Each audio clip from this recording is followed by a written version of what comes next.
everybody and welcome back to my channel. Now today's video I'm going to be testing MUA makeup, which is really exciting because I've never actually done a testing like brand makeup before. I've only ever done like the £20 makeup challenge, which I've done twice, and I'll leave the link down below if you want to go and check them out. But today I thought I'd test out some MUA makeup for you guys. So yeah, this is the look that I have created. I actually really like it overall, but if you'd like to see kind of in-depth how I created this makeup look, what products I use, what products I don't like, and the products that I like, then please just keep on watching. So I went into Superdrug and picked up all the things that I needed for this video.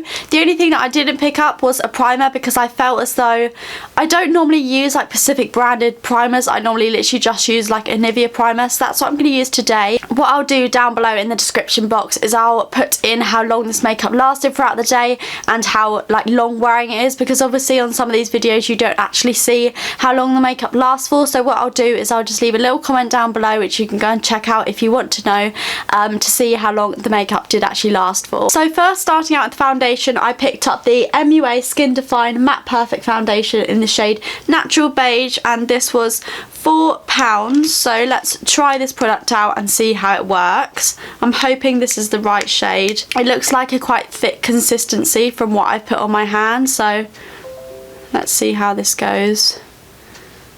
Okay, this is going to be quite dark. Because this foundation is quite thick, I am going to use a brush to blend it out because I feel as though the product won't blend as well if I use a beauty blender. It's not actually that bad, it's not actually that dark, which I'm really happy about. Let's try this side. Because it's so thick, the only thing I would say is it's a little bit difficult to blend out. Like, it's quite difficult to move across the face. But so far, it doesn't actually look that bad. Okay, so honestly, that doesn't actually look that bad. The colour match is actually pretty good. So when I have kind of like half my fake tan on, this is a really good match for me. It's quite like a dewy foundation. I wouldn't say this is matte. It does say on the packaging it's matte, but this is definitely not a matte foundation. As you can see, I'm looking quite like shiny at the moment. It's quite like a dewy foundation. Which I don't mind. It's just annoying when it says that it's matte, but it's not. It doesn't look that bad on the skin. It really doesn't look cakey at all.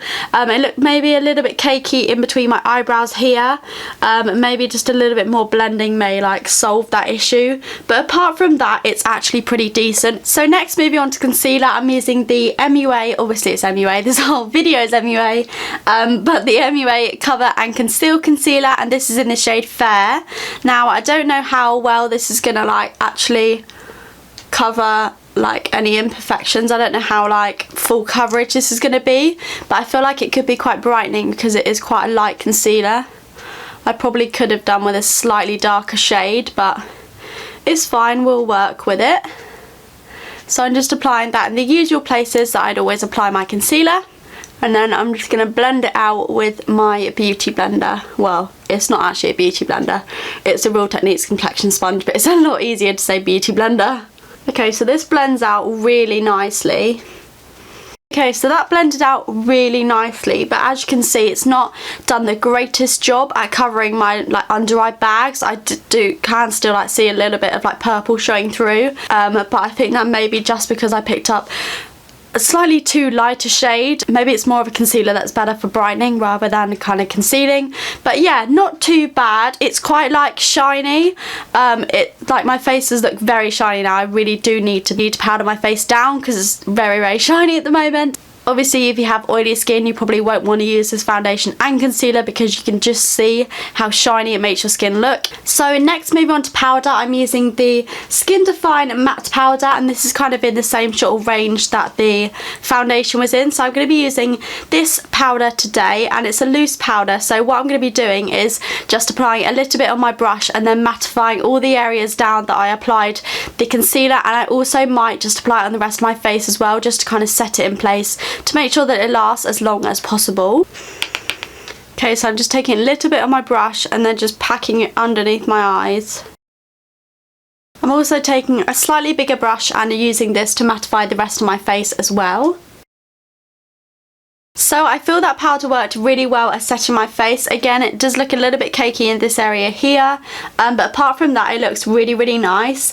It done a pretty good job at mattifying the face, although it doesn't look completely matte. I personally quite like that because I don't want to look too matte, because I find it can make your face look quite flat and maybe not quite so healthy. So for my next product, I picked up the Bronze and Glow Contour Kit. Now, I didn't realise when I picked this up that I picked this up in the shade Medium Dark, which obviously wasn't a very good idea because the shade on top is supposed to be a highlighting shade, and this is super dark, so I don't think this is quite going to work as a highlighting shade. But obviously the shade underneath as well is quite dark, but I'm just going to go very light-handed on this and hopefully it will work. So first I'm just going to apply a little bit of this into the hollows of my cheeks. So next I'm just going to go in with a slightly bigger, fluffier brush and applying this kind of like to bronze up my overall face.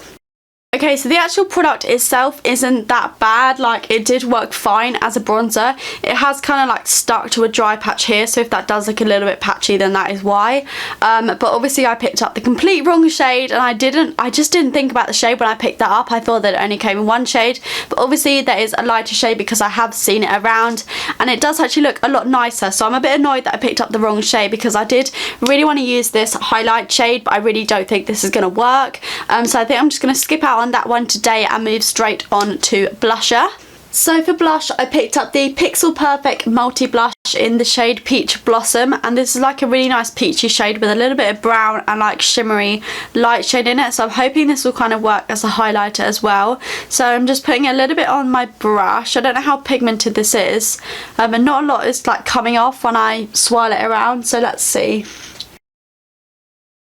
Okay, so I actually really love that blush. It's a really nice colour. It's not like too pigmented. I found the old like MUA £1 blushes were just too pigmented and you couldn't work with them without applying like a ridiculous amount on your face. So this is quite nice because you can like build it up to the intensity that you want. So yeah, I really am loving this blush. Just try and give this highlight shade a go out of the bronzer palette and just see what happens, because we've got nothing to lose.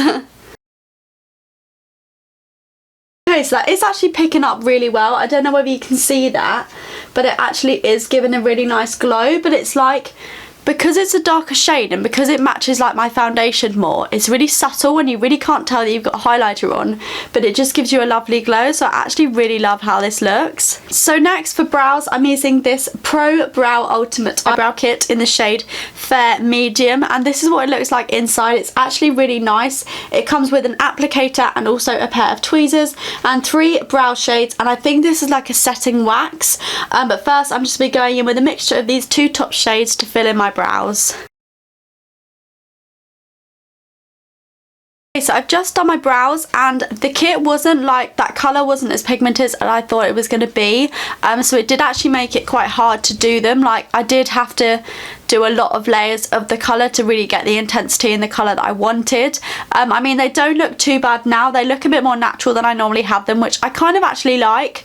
Although they just took a lot longer than normal because obviously I had to build up the colour more. And I think it's a really good kit, especially as it comes with the tweezers and an applicator. So it's everything that you kind of need in a brow kit. So I guess I'm just picking up some of the wax on the other end of the brush and then just brushing them through. I'm not really sure how this works. It actually worked kind of well to like merge all the colours together and make sure they were looking like as natural as possible. So yeah, I really like this kit, although I just wish the colours were a little bit more pigmented, but apart from that I do really love it. So next, moving on to eyes, I picked up the MUA Luxe Enchanted 5 Silk Eyeshadow Shades, and this is in the shade... It doesn't say, so I'm hoping it will say on the box inside. It doesn't seem to say the exact shade anywhere, so I'll leave it linked down below. But this is what it looks like. It looks absolutely gorgeous. It looks like one of the dupes for the, what is it, the Hourglass palettes, but it's full of like kind of really pretty pink and gold and purpley shades, so I'm really excited to give this a go. First I'm just running the kind of matte pink shade through the crease. Okay, this is actually quite shimmery, this shade. I thought it was a matte shade, but it's obviously not. And then next I'm taking that purpley shade and running that through the crease as well. The shades are really pigmented, although they're all quite shimmery, so I kind of wish they had some mattes in this palette, just because I find it sometimes quite hard to create a nice eyeshadow look when they're all kind of shimmery eyeshadows, but we'll see. So I'm also taking a mixture of them two shades and running them across the lower lash line.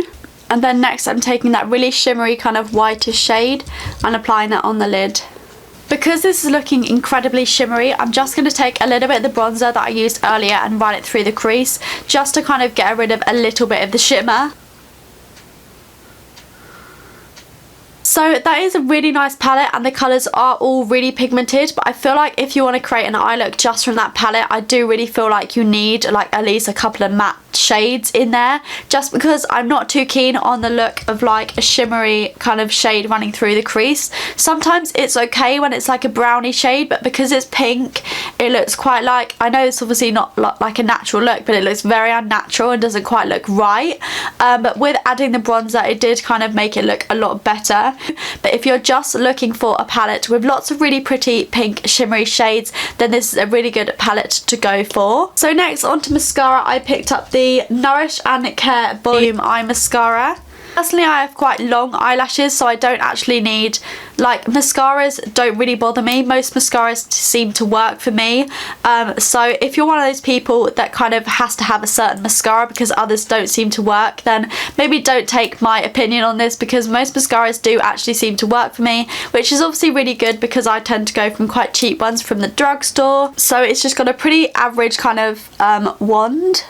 I must say I like my lashes quite like thick and voluminous and like not clumpy at all, but separated. But then again, I want like volume and length. But I don't feel as though this mascara is actually applying a lot of mascara at a time, which is a bit annoying because it means it's going to take a little bit longer to get the desired look. So that mascara honestly just took me about 5 minutes to get to this stage, and personally it really isn't my favourite. It's really hard to get any kind of volume or length, and also it's quite hard to not make your lashes go clumpy because the wand is so thick that it's really hard to separate your eyelashes. And also because the wand is so thick, it kind of, it's really easy to get it on the top of the eyelid here. So it was like okay, but I would not repurchase it, and I don't know if I'll be using it again. So finally, for lips, I actually have two options. I picked up two of the velvet lip lacquers just because I've heard really good things about these, and the two shades I picked up was this nudie shade in Tranquility and this really kind of like dark pinky shade called Moxie. So I don't know which shade I'm going to try on. I'm kind of thinking maybe to go for this shade here just because it is quite bright and it's something different, and I want to try something different. But if you want me to do a makeup look with this kind of nudie shade, then please let me know down below. But for today, I'm going to be using the shade Moxie. I'm not using a lip liner, I'm just going to go straight in with this shade. Oh my god, that is so pigmented. So I actually really love this lip colour. Obviously it's very bright and it's not the normal thing that I would go for, but it's a gorgeous shade and it has actually dried really matte. It's quite rare that you actually get a matte liquid lipstick that dries really matte, so this definitely is a matte one. I obviously don't know how drying it is, but it doesn't feel drying on the lips at all. It doesn't feel like it's going to crack either. It feels really smooth on the lips, but obviously I'll let you know down below how long each of these products last. But overall, I actually think it doesn't look too bad. The things I really like are the lip colour, and obviously the pigmentation of the eyeshadows was really good. The skin doesn't look too bad. It has started to look a little bit cakey, just in kind of this area here, and it has sunk into my smile lines a little bit. But apart from that, it actually doesn't look too bad. I'm quite happy with the skin. The only thing I would say didn't really work too well is actually the powder. When I first powdered down my face, it did go really matte, and although this video has taken me like an hour to film, it's already started to go shiny, which is a bit worrying. Obviously after an hour it started to go shiny. But yeah, apart apart from that, I actually love the makeup look. I think it worked really, really well. Some of the products I will be using again, like the liquid lipstick and maybe the eyeshadows, but some I won't be. So for example, the powder and the mascara. But yes, I really hope you guys enjoyed this video. Give it a big thumbs up if you did. It really would mean the world. And also let me know down below if you want to see any other testing makeup videos, because I really enjoyed filming this video and finding new favourite products of mine. And yeah, that is about it. I will see you guys in my next video. Bye!